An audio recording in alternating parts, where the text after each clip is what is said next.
What's up? What's up? I'm going to give the live stream just a couple minutes. It's 8:15, so I'll probably start in like 3 minutes. I think I'm going to grab my phone too so I can check out Facebook and see what's going on while we do this. Hope everyone's having an enjoyable weekend. The weather's pretty nice. It is my birthday weekend, so I'm pretty excited to do episode 2. I always look at my birthdays as the beginning of a new year. So of course I do the January 1st New Year with everyone, but then we get the our special day, right? So I always really take time before, maybe a week or like probably like a month leading up to my birthday, and think about just everything I've been through, the growth I've made, and certain things I want to do in order to grow in the upcoming year. So, me having the podcast running, especially using OBS and having it official like this, is a huge, huge come up, huge milestone for me. So, I'm excited about that. Today's episode, we're going to focus on Kevin Samuels. Let me grab my phone and then we'll talk a little bit about what this episode is about.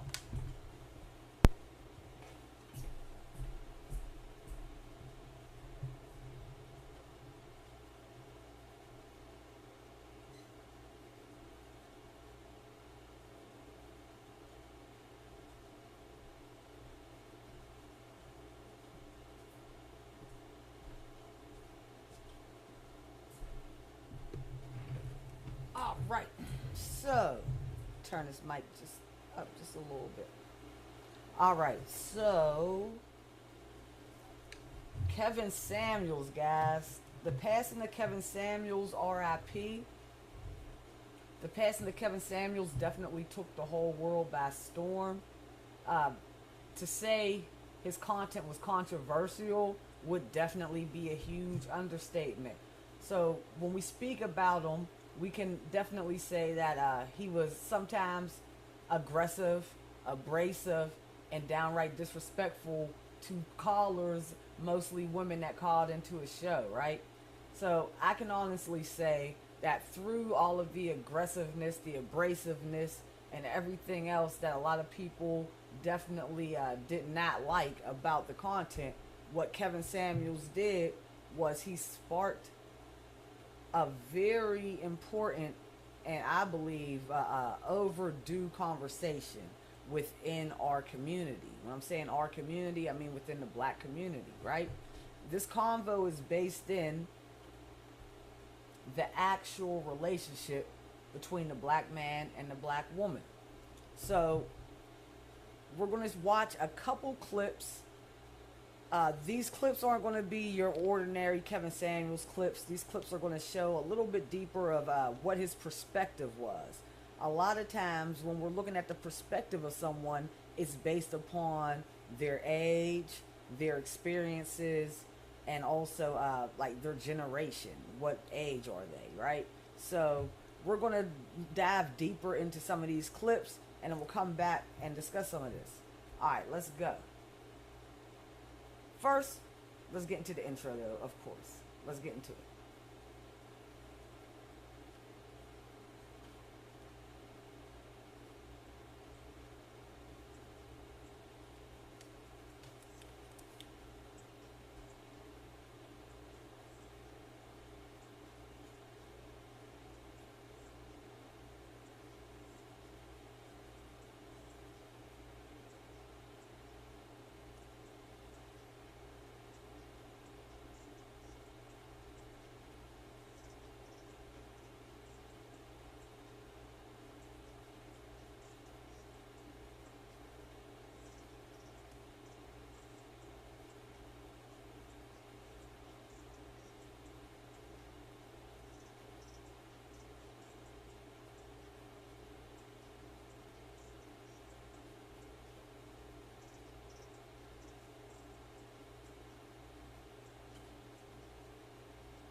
there are some structural things that happen that, okay, in the 60s, when the Great Society came in, uh, and Lyndon Johnson put in the Great Society, they did not they did not expect to happen what happened.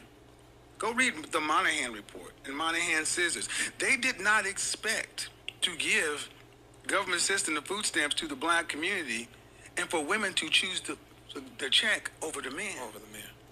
They were actually confused as to why this happened. It was like, wait a minute, we thought we would give this to you for a little bit, and then once you kind of got stable, It was a temporary situation. then you get back with it. But no, they took the benefit.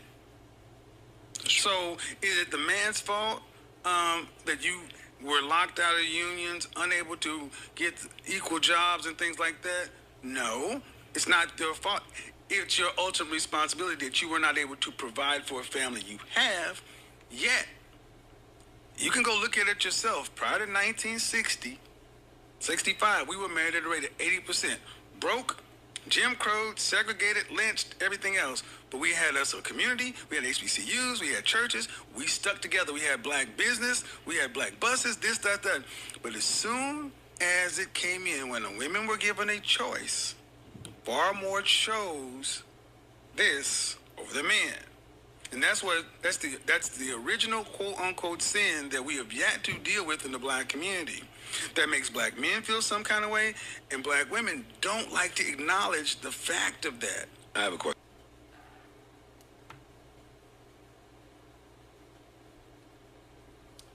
All right, fam. Let's get straight into it.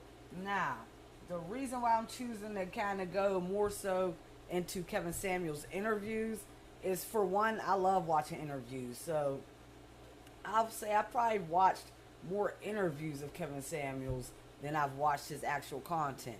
I came across his content maybe probably like around the time the pandemic was like really smack dab in the heat of things, where everything was closed.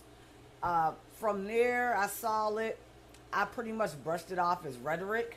I mean, wow, Kevin Samuels, I think in one of the clips we'll hear it, he did start off talking to the men first. So by the time I caught wind of him, he was already on that female platform screaming at the ladies who were calling in. So I immediately took it as rhetoric. But I think when I tuned back in, I couldn't deny, like, okay, I'm hearing some truth. I mean, and we'll get into that. We'll get into how there can be truth in everything, y'all. It don't always have to be a black and white thing. Life, and this is one thing I've learned, especially through going out my spiritual journey, through trying to get an understanding of things that have happened within my life, is to understand that, okay, there is a lot of gray. There's a lot of gray area. It's very seldom that something's just binary, 1 or a 0.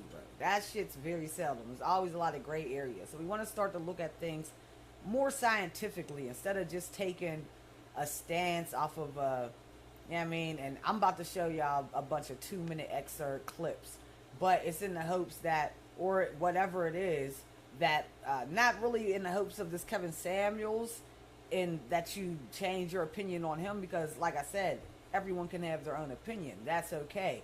But it is so the conversation can keep being had. You know what I mean? So let's dig right into that particular clip we just watched. What he's talking about is definitely fact. Now, the reason why I do have more of an extensive knowledge on what he's speaking on, as far as the American government coming in and offering food stamps, the SNAP program, right? In order for you to accept these benefits, you couldn't have a man living within the household. Now, I forget, it's definitely the 60s. If we're talking, Lyndon Johnson's the one who signed the bill. So this is pretty much after one of the last black leaders have been done away with. You know what I mean? Because if we got Lyndon Johnson signing the bill, that means JFK already been assassinated. JFK got assassinated after Dr. Martin Luther King, and I want to say King got assassinated after Malcolm X. That's my guy. I told y'all it's my birthday. It was my birthday May 19th. I share birthdays with Malcolm X. So He's someone that I've always looked up to, always kind of followed his career. But this bill that he's talking about that introduced food stamps into the home, it was definitely a fact that the the man couldn't stay in the home. So now the way it was put to me, the reason why I know about it is I took my time out when I went to college. I was a late. I didn't go to school right after high school. It took me some years to go to school. So by the time I went to school, you get out of high school, what, when you're about 17 on 18? I didn't go to college until about 23, 24. So I had a lot of life experience. Not a whole bunch, but I had 3 years of life experience to really get a grasp of the things I would want to study more. Even if those things wouldn't necessarily accumulate to much when it goes towards when it goes towards the major that I was picking. I'm trying not to cuss. Now, a quick sidebar, but it's interesting, is as an African American student, I went to community college. So I did go to a cheaper, I had a lot cheaper tuition. But even with that being said, I was taking grants out. I wasn't really necessarily trying to pay for those classes on my own. I was, using FAFSA, financial aid, to do that. So in order for a black kid, a black college student, to use their FAFSA towards an African American studies course, 100, 101, however far you want to take it, you're depleting from your financial aid resources. Why am I saying that? Because African American studies is not a part of a prerequisite for any curriculum that you're going to need to add up to your actual major. So when you decide to take a course like that, which is needed, like if you're someone who's going to school, you don't got to take it your first year, second year. I would say probably take it within your prereq classes, though, before you start getting into the heavier side of your course load. I would definitely say take that class, even though it doesn't go towards your major, because there's going to be a lot of information that you did not get in high school. In high school, you get Rosa Parks, Martin Luther King. You don't get Malcolm X. You don't even get Malcolm X. You know what I mean? You get Rosa Parks, you get Martin Luther King, you get a dash of Thurgood Marshall, a dash of Sojourner Truth, a dash of, I'm trying to think of someone else you get a dash of. Your music, they love the music side. Don't give you all that. James, Michael, the Supremes, you'll get a lot of that. But when you get into college, that's where you really start to get into the true economic breakdown of things. And even that's a little watery, but it gives you a good basis to where you can start to delve in and learn your history. So, like I said, if you're a black student or if you're going to school, even if you're not going to go to college, go grab the books on African American Studies 100, 102, if they're still named by that, because it's going to give you this knowledge. So, yes, what Kevin Samuels is saying is very true. I was taught by Dr. Proctor. He was actually a part of the civil rights movement in Pittsburgh. I mean, older gentleman, and he gave us the rundown on when food stamps came into the home, the man was forced to leave out. But I was under the pretense, or I was under the, the conception or misconception that this was, once we get into conspiracies, that this was kind of intentionally done, knowing what would happen. But from Kevin Samuels' point of view, what he's saying is that they were shocked that the women decided to just continue with the benefits and never introduce or reintroduce the man back into the household. So what he's saying is that's the first what do you call it? The first sin, basically. The first sin. And that's not a plight on women. That's not, see, a lot of times, this is what we have to remember, y'all. Our situation is very particular. It's very specific. No one else has gone through what we've gone through historically. No one else has gone through being ripped away from their natural land, their natural resources, their language, and then been put into a society where we have to figure it out, regroup, and then at many turns where we have figured it out, like gotten things off the ground, like Black Wall Street, The yeah, I mean the National Black Baseball League. Well, we won't touch on that, but something like Black Wall Street, and you know, just so many things that we've done that's either been stolen from us or just burnt down to the ground flat out in front of our faces. So our situation, to say it again, is specific. So in this point, the point that kept saying, you can't blame no one for that. That's just the situation that we are in.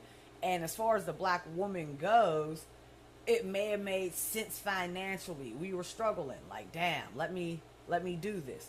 But it still doesn't change the fact that this was the first plight on the black family structure, on having the man in the home. The man in the home is very important to the little boy, to the little girl, and to the wife. Yeah, I mean, the man is the provider. The man a lot of times plays the role as the steadfast person, the one you can lean on. Yeah, I mean, if anything's going wrong in that household, it's the man you look to. Yeah, I mean, how do I know? Because I grew up with that type of household. So if my mom was, if anything went wrong, it would be my dad who would be, not that my mom wasn't, yeah, I mean, my mom was a force too, but my dad would be that overall, over-encompassing force to be like, it's going to work out. We're going to do this. Let's come up with this. Let's, you know what I mean? And it would be like, all right, yeah, it's going to work. We're looking to him. He's the leader of the pack right now, right? He's the one. So he's Neo. He's Neo. Yeah, I mean, he's the one. So for the woman alone, the wife, that's important to have. It takes a lot of the burden off of the woman's back. The woman is the nurturer by nature, and especially in those times. Now, this is not to sound chauvinistic. I mean, I'm more so in a gray, like, remember, gray, but we're just going to speak to these points. But I'm in a gray area with all of this. But I do like to speak on it because it's a conversation that's important. So with the woman, especially in those times, she was definitely seen as the nurturer. This is before we had the woman on the poster with the muscle flexing. This is before that, right? Or a little bit after that, actually. If it's the 60s, it's like right in that time period where we first really were introducing women into the working world. So the woman did decide to do that. This was the first hit. Now, what I want to say, you guys know, I'm taking it spiritual. If we're looking at that being the first case of the black man really being out of the home, and that's in the 60s, and now we're in the 2000s, that's 70, 80, 90, 2000, 40 years. What does that now turn into, y'all? What am I going to say? Y'all know Gen Ether. Where's Gen Ether going with this? Sounds a little generational cursey to me. You feel me? So, speaking back on this gray area subject, like I said, we're a special case. And we have to look at ourselves as such. So when we do have someone bring a different perspective, even if it's something that's harsh for us to hear, a lot of shit that we hear is going to have to be harsh.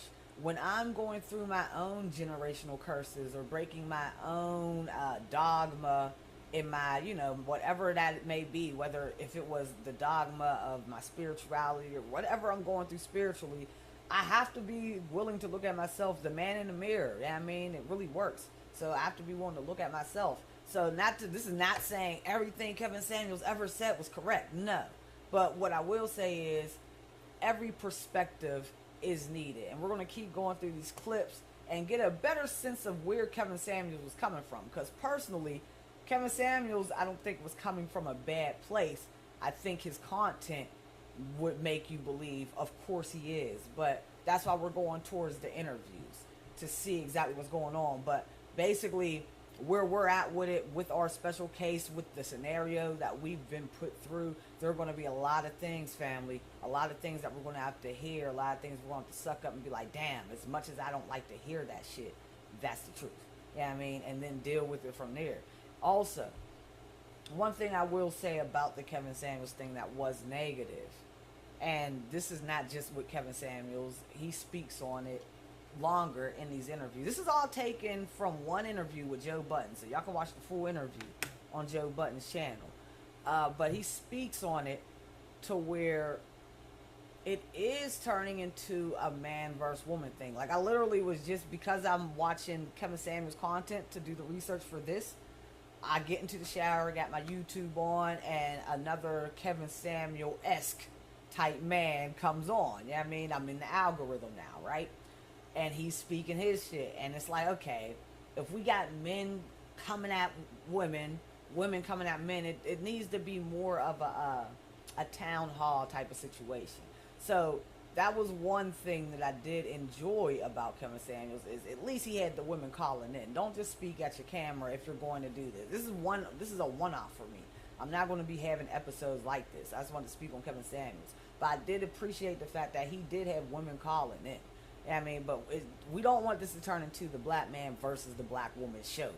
You feel me? We want to be able to open up the conversation. Now we got a couple key points we can speak on. Another thing before we get into the next clip that Kevin Samuels makes clear, and I don't know, I may know to a certain degree, but I'm not really in the mix. Like, when I was younger, I used to pride myself more on knowing a little more about what men talked about and everything, because, you know, I was hooping with men, I was chilling with men, all that. So I would know a little more than the average woman who's not hooping and doing all the extracurricular stuff. But now, like, I'm out of the scene. I don't really chill with too many people. So, one thing Kevin Samuels says, though, is this is stuff we talk about all the time. This is stuff us men talk about in the barbershop, in the this, in the that. Now, come on now, let's be realistic. If women, like the movie, what are men really thinking? What do men think? What do women think? Taraji P. Henson came out with it. So, on both ends, we got two sexes. And I'm speaking to, you know, my community, but this is just period. It don't matter what race you are at this point. Men, most of the time, don't have really too much of a clue of what women are thinking. Women, I feel like it's the same thing. You don't necessarily know. So if you do have a man that is willing to honestly say it without, I think sometimes a little agenda can be slipped in, without giving an agenda, then I think, yeah, we can listen to it. And like I said, not to listen to it as God's word, not to listen to it as automatic fact, but for you to take it in and see what resonates with you. I mean, when you watch my readings, when you watch my content, that's all I ever ask. Take the parts that resonate, leave the parts that don't. And that's how we got to move through life with all this content. Everything we see is not supposed to affect us to the point we're reacting. Some shit we see is just supposed to leave it where it's at. Other things we can ponder on and be like, damn, that made sense. Like when he talks about Lyndon Johnson signing the bill. If that resonates with you to want to like do more research, now you got a whole subject matter that you can do research on, all the way down to that's going to lead you into JFK's assassination, the days before his stuff, what led up to the bill being signed, a bill that they never even wanted to sign. They didn't even want to sign it when JFK was alive. They waited to. So, yeah, I mean, so that's just neither here nor there. Let's get into the next clip. The next clip, what are we doing?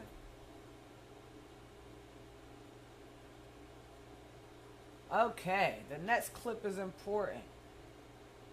They're all important, but he makes some good points on this. And this is a different side of Kevin Samuels. This is not the Kevin Samuels we're used to seeing, him just screaming at people. So I wanted to find all this stuff.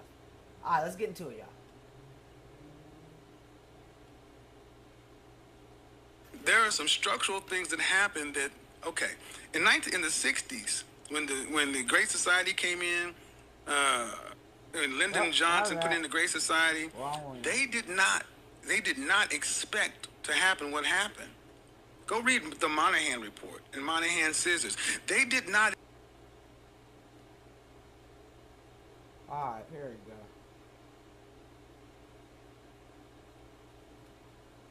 The hell about easier to have respect for somebody when you see a man in the household, a man running businesses, a man running the police department, fire department, everything around you. Like I grew up in a neighborhood where I saw black male teachers. When boys see men in teaching roles, their outcomes improve dramatically. Because male teachers, we don't have those anymore. There's a book called The Black Tax that talks about the simple loss of black men as teachers. the impact the man has, a boy has of seeing a man. I grew up in a single parent household, but everywhere around the seats of power, my principal, my band director, at every level of my life, there were men leading stuff. So, I put the responsibility and onus for the leadership, all that stuff, firmly back on us. Yeah, we're talking about women and all this stuff right now, but make no mistake, and I have fallen short because I didn't see this stuff growing up. That's Nobody true. talked That's about true. this. That's true. We are building the airplane while we're flying it, and I will never sit back and try to hold myself up as some bastion of what's right and wrong. Are you kidding me? Come on, man. We've all done some stupid shit, some fuck shit, but the whole point is, are we trying to leave it better than we found it?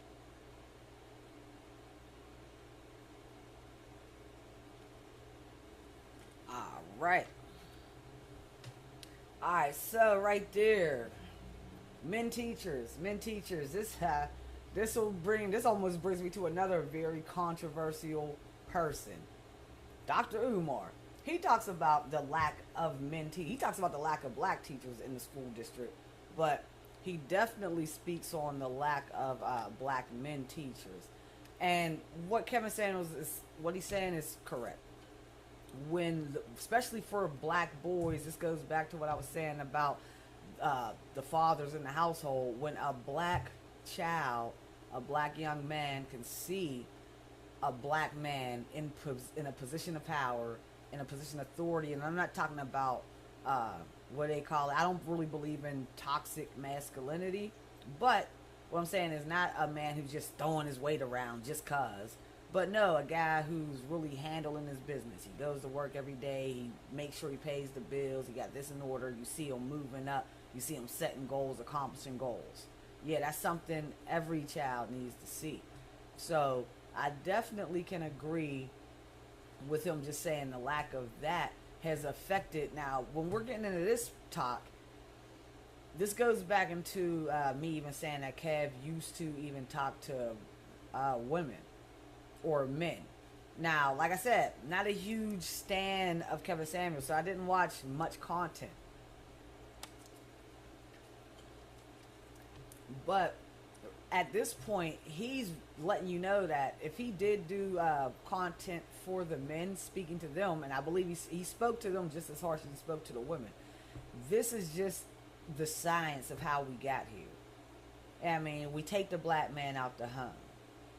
We take the black man out of school. The black man isn't the principal. Feel me? Lean on me. Joe Clark, y'all. Just think about that. If you've never seen that movie, go watch that movie if you want to get a good idea of what a black man as a principal could look like. I had a black man as a principal, Mr. Wright. I had black women as well. But Mr. Wright, Mr. Pipkin as a superintendent, Mr. Tyndall in elementary school. And I mean, I had a black father in the home. So all of those representations definitely has shaped the way I look at the black man, has shaped the way I respond to black men, and has shaped the way I interact with black men. You know what I mean? So also now, this is me being a woman. Now, for young black boys, what he's saying is with this is going to shape what their idea of being a black man is. But if we're talking the 60s, a lot of these changes have been made. Then, like I said, going back 2 generations of not having this example shown, to where we get to a state of this, or we get to more so of a role reversal. I mean, where a lot of the men have been raised in single mother homes, so they're taking on more feminine qualities than the young boys who were raised in the 50s and in the 40s. You feel me? So then you got a lot of these women who are taking on more masculine qualities because they're seeing that being portrayed by their mother, who's working hard as hell, going out, cooking their bacon, it's not, nothing's wrong with women going out to work. Nothing's wrong with women running Fortune 500 companies. Nothing like that. No, what I'm saying is we're seeing that the structure and the dynamic has shifted for us, and it's not a problem until it's a problem. And right now it's seeming to become an issue. So let's see, we're not gonna make this one too long, y'all. I just wanted to give more perspective. And before I give even more perspective, another reason, what made me do this? It's two reasons. I'll give you one right now. Drinking my smoothie. The first reason is because I was shocked at the reaction to Kevin Samuels' death. Like, damn, I knew people couldn't stand him when he was alive. But I would have thought that, I didn't think we were in that place. And to see that we are indeed in that place was like, alright, I may want to get on here and speak. Other than that, wouldn't be on here speaking about this at all. And if I was, there would be because of a number two reason. But even with that number two reason, I don't think it would have made me want to speak on it. He may have gotten brought up in future podcasts where I'm speaking on marketing and stuff like that, but it wouldn't have prompted me to be like, nah, let me speak on this guy real quick. I mean, I don't like that. I don't like that.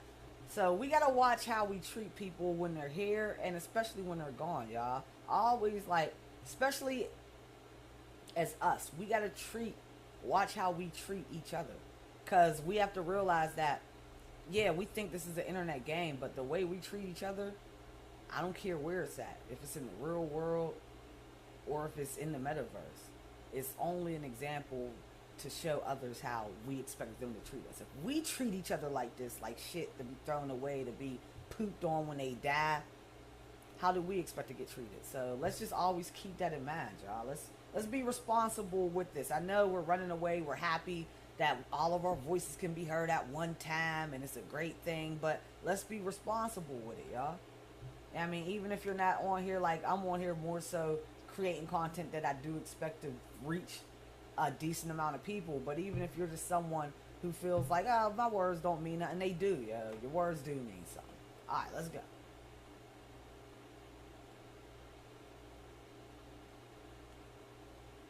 Go back to when you were 10 years old. I want you to imagine a 20-year-old woman speaking to a 50-year-old man. You wouldn't hear the tone, the way in which I see many 20-year-old women approach a man that... People, period. No, in particular, calling in my show, talking to me like I'm your age. I'm like, well, so there is no... With far too many women, there is no level of credibility a man has where he can't be checked. See, one of the things is, what you tend to hear more often than anything else is, why'd you go on his show, girl? If that was me, I'd have cussed him out. See, there's a problem. We've allowed one-way violence in our community for far too long. One-way aggression. See, all of these men in this room know that there are lines that we can't cross because fuck this podcast. We're going to have to go handle business outside. Indeed. Because there's a low-level threat of violence between our men. Women don't have that. So they can say whatever, do whatever, be as foul as they want to, because it's like, so let me get this right. You would have went into that man's place of business and cussed him out as if you could do something. And if they you decide, with no recourse. Because they assume, because if you touch me, then I'm going to call somebody, which is who? The police. Which is a white man. man. Yeah. A man, and it's typically you're not expecting. When you think about who's going to show up, you're not expecting a woman to show up. You're expecting a man to show up, and let's be honest, most are expecting a white man to show up. I'm like, you got to think of the level of disrespect. All men are asking is for women to be nice and cooperative.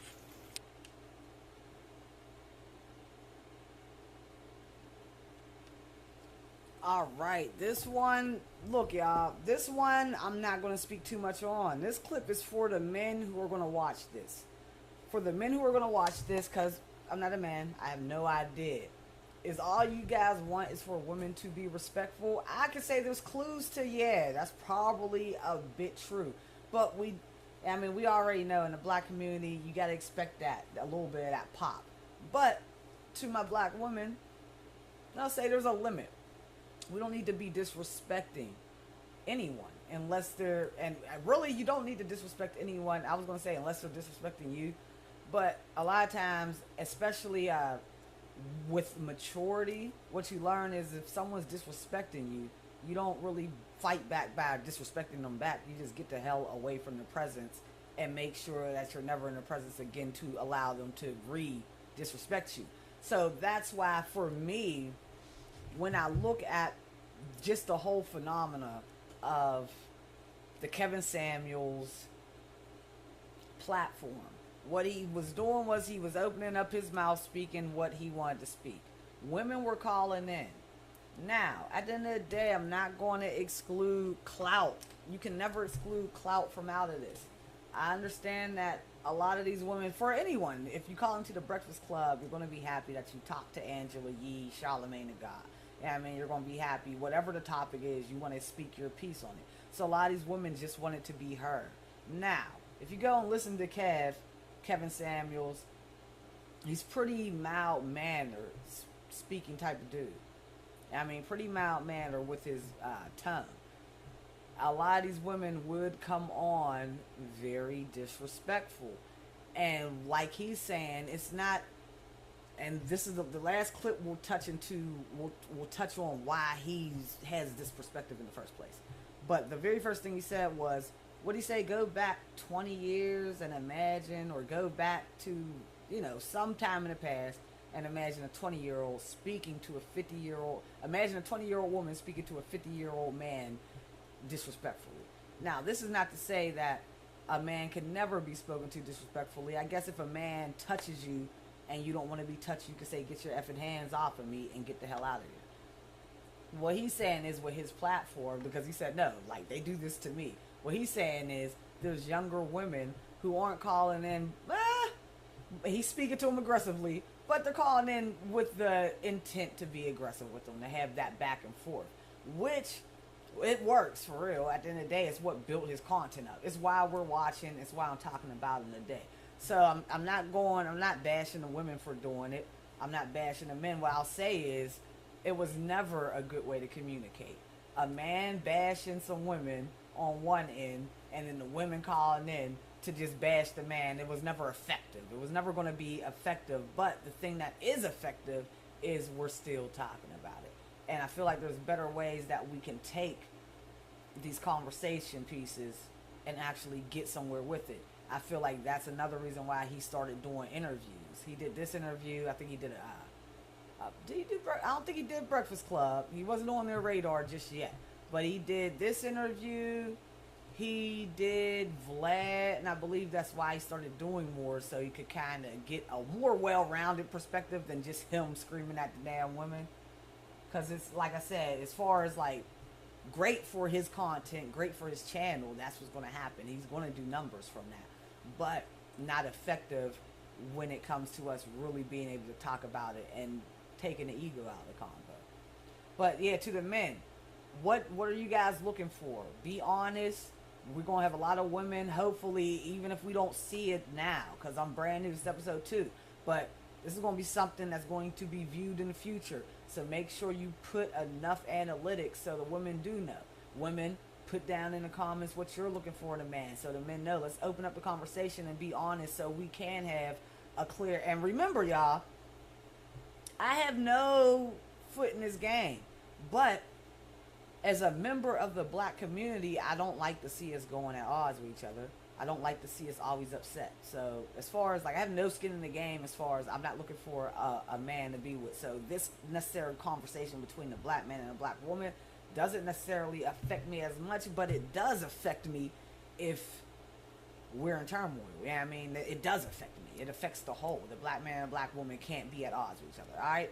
So let's figure it out, y'all. Put it in the comments, guys. All right, let's go. This is the last clip. And this one's just going to pretty much summarize Kev's perspective, and I'll probably speak on this a little bit more. Let's get into it.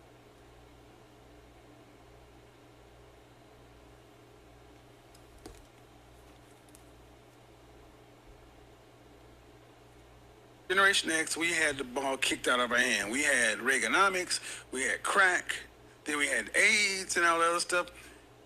Generation X men is going to be the legacy we leave behind for the other men.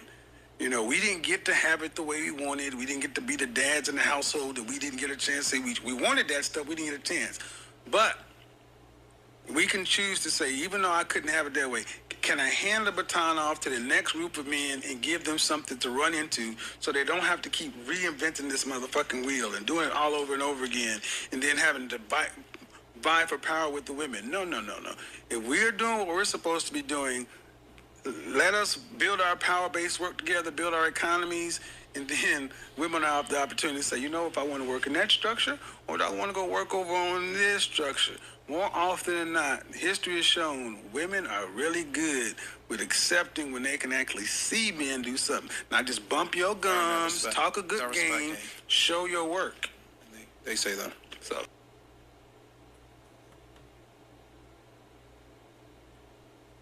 Alright, Kevin Samuel. So, before I say anything else, we're just going to say rest in peace and have a moment of silence. That's the last clip where we're going to see him. So, a moment of silence.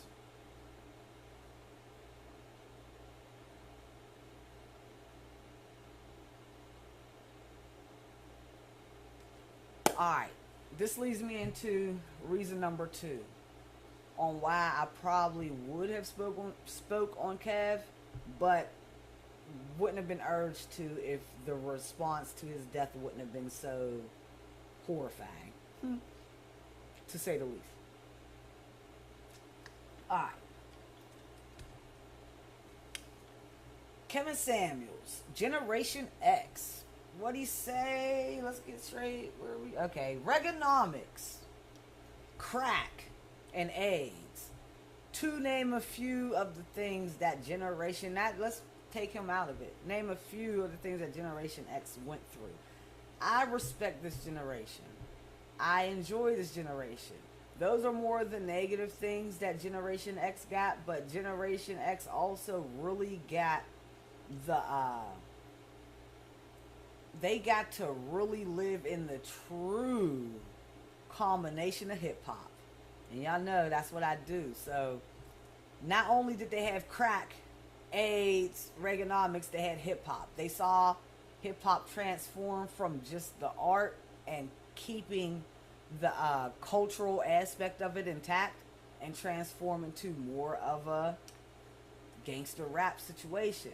I mean, they went through Bloods and Crips. They went through a lot of stuff. Crack and AIDS alone for Generation X is a lot to go through, y'all. Can we agree on that? Hit the like button if you agree on that.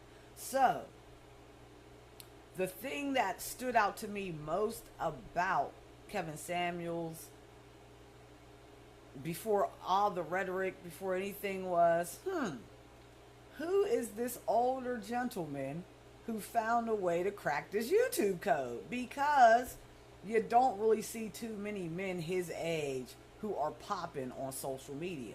And if you do see men his age, first of all, he's older than Charlamagne, he's older than Envy, he's probably older than Big Boy. Trying to think of a couple. These are like, sorry to shout y'all out, but as far as the internet goes, y'all are the older crew on the internet. He's older than Star, I believe.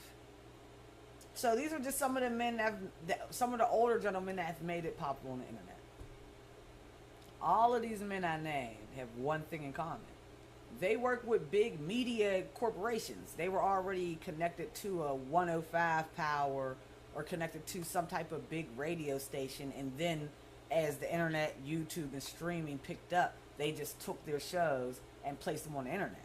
So yeah, they get their props for being relevant in today's world, but Kevin Samuels is interesting because he's just a man from nowhere who just started speaking and now he said he did to women. He spoke to women for 3 years, and he didn't see any results. As soon as he switched gears and started talking, or he spoke to men, for 3 years he spoke to men.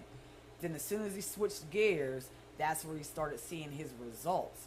Me as a marketer, I understand the algorithms. I understand that, I can't remember what I titled this. I think because it's Kevin Samuels and it's something positive, I titled it something positive. But if I would have titled it Kevin Strikes Again, or Kevin Still Talking Shit Beyond the Grave, It's going to get more clicks. So what Kevin Samuels tapped into was the fact that, oh shit, when I talk shit, it gets more clicks. Let me keep now. Also, the way the algorithm works, it doesn't pander. It doesn't really like you to switch topics. It doesn't like you to do this. That's why if you look at my channel, you'll see peaks in my growth and you'll see very drastic dips in my viewership because I'm doing tarot. Then you might catch me on a skateboard. Then you might catch me posting a rap song. And that's not what the algorithm likes. So he was doing what he's supposed to do as far as marketing goes. It's just that his topic was so damn shady. But he was doing what he's supposed to do. So I really respected the fact that I was looking at an older man who said, you know what, this thing's not over for me. We got a whole new way of making money. We got a whole new way of creating or recreating yourself, because that's all the internet is. I mean, you can say what you want about it. People say it all the time. People live one way on the internet, they live another way in real life. Yeah, and that can be true. But what I will say is, if you're going to do that, then make whatever you're creating on the internet become your reality in real life. That's what we saw Kevin Samuels do. And when we look at a gray area of things, and when we stop taking things and being so personal, we can appreciate people and just see certain things for what they are. Yeah, he said a lot of things that people didn't like, but then look at where he came from. Look at the era he came from. Another thing I'll tell you is, with his era, Gen X, the generation before, which he talks about a little bit before in the clip, like right before he says this, he's talking about the generations right before him. They did, Gen X was like the first generation without war. The generation before his generation had the Vietnam War. The Vietnam War ravished a lot of black families. It sent a lot of black men back home with drug problems, with PCP problems, a lot of stuff, y'all. So that's probably one of the reasons he was raised by a single and this is allegedly speculation, but I'm just saying, when we're looking at the timeline and we're looking at the generation that raised this man, I could understand exactly why he would feel the way he's felt, especially if you couple in the divorces, just his perspective on what happened. Even though he says he doesn't blame the woman, in this clip he actually goes into his own shortfallings in him not really being able to step up to the plate due to what he says is a lack of being shown the example when he was growing up. So we're a special case, y'all, and we're not to be dug on, we're not to be ridiculed, not by each other. We got too many other people out here that are ridiculing us and have been since we got here, and we never even wanted to be here. You feel me? So when it comes to us and how we treat us, we have to make sure we uphold each other. You know what I mean? And it's not about upholding BS, no. But at the end of the day, Kev was one man with one perspective from one era. That's all it was. You have your perspective, I have my perspective. I don't expect for anyone to praise my perspective. I don't expect for anyone to follow me to the ends of the cliff based off of a YouTube video. You feel me? One thing I will say is that leadership thing, and we fall victim to it. I say we fall victim to it ever since we lost. Because at the end of the day, we could say John F. K. he fell in line as a black leader too, because he was the president and we rocked with him. JFK, Martin Luther King, Malcolm X, Medgar Evers, deported my guy, I mean, he wanted us to just go back all the way, Jamaican, Marcus Garvey. So we were conditioned to have that one leadership. Even if you go back down to Jesus Christ, y'all. You feel me? Conditioned to look for that one, that Neil. What I will say is, that's a wrap. We don't need to look for one leader. We need to figure out how to lead ourselves. We need to figure out how to lead our families.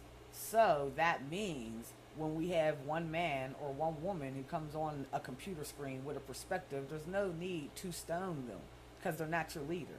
It's just a person with a perspective.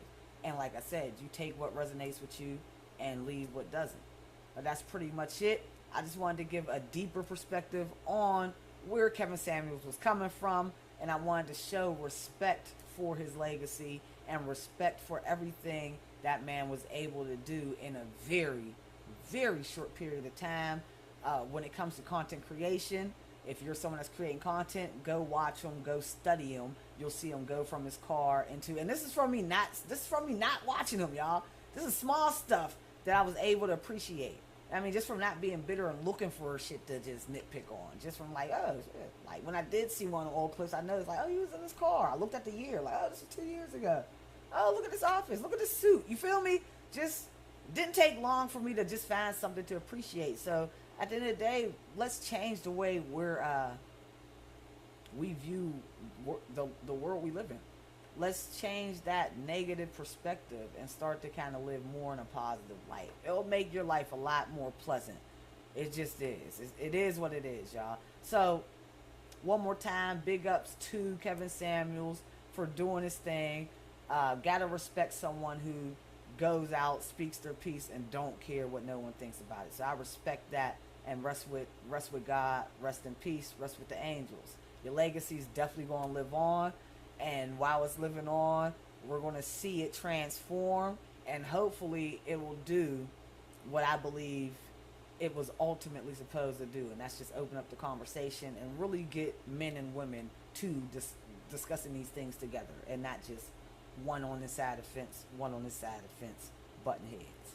All right, guys. I'm not sure what the next episode is going to be about. It's going to be a lot lighter than this. I'm not sure what it's going to be on just yet, but I'll announce it through the week. Make sure you hit the like button. Make sure you subscribe if you're not subscribed. I got new music coming very soon, so make sure you're checking out for that. Also, if you have a business and you would like to advertise on the podcast, it airs every week, Sunday. If you want to make sure that your brand or your business is posted up during this live feed, make sure you hit me at jenether33@gmail.com. Shoot me an email. Let's talk business. All right, y'all. I'm out. Peace.